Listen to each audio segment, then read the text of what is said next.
Former alas, deadma sa mga alas ngayon, present sa basketball pero sa volleyball, absent.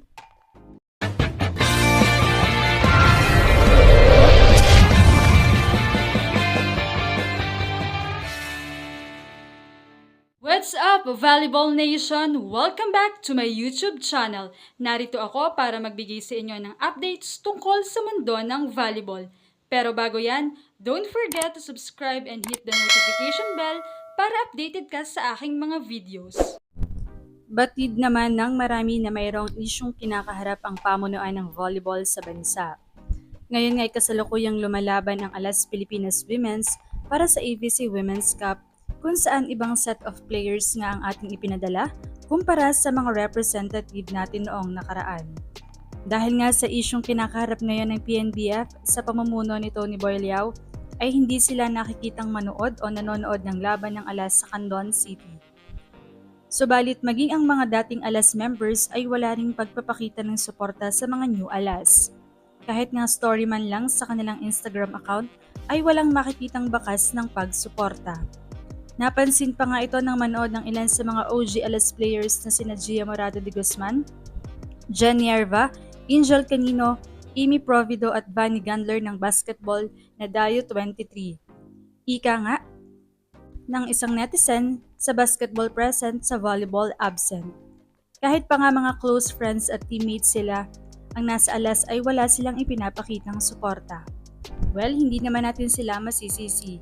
Yung kanilang hindi pagtugon o pagsali sa line-up ay indikasyon lamang na talagang masama na ang pamamalakad at ayaw nilang maulit ito.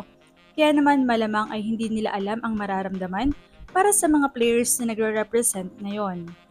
Maaaring maramdaman nilang tinotolerate ba nila ang kamalian ng PNBF o kaya naman ay sadyang gusto lamang nilang i-represent ang bayan.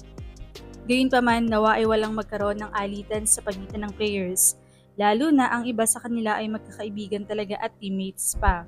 Katulad na nga ni Gia de Guzman at Alyssa Valdez na parehong kapitan na ngayon ng national team. Kaya naman pala isipan sa mga fans, paano kaya kapag natapos na ang tournament? Paano kapag nagsibalikan na sila sa kanilang team? Ano kaya ang pakikitungo ang magaganap? Wala ba kayang magiging ilangan sa pagitan ng mga ito? Well, nasa intensyon naman yan kung ano ba talaga ang kanilang nararamdaman.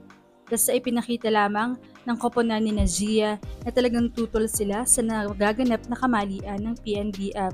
Habang para naman kina Alyssa Valdez ay malamang talaga kung ating papakinggan ang kanilang mga interview ay mas naiisip nila ang kapakanan ng bayan na irepresenta ang ating bansa. Sa kabila nga ng kamalian ng PNBF, pero hindi naman natin masasabi na kahit na sila ay nagre-represent kayo ng bansa, ay tinotolerate nila agad nila ang PNBF. Nga lamang talaga ay hindi maiiwasan nilang ng ibang mga Alas players or yung mga OG Alas players na maramdaman ang ganoong pakiramdam.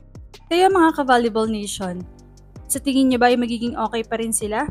Well, hindi naman din natin alam kung ano ba talaga ang tunay na kwento.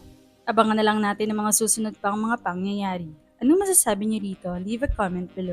Thank you for watching and don't forget to subscribe.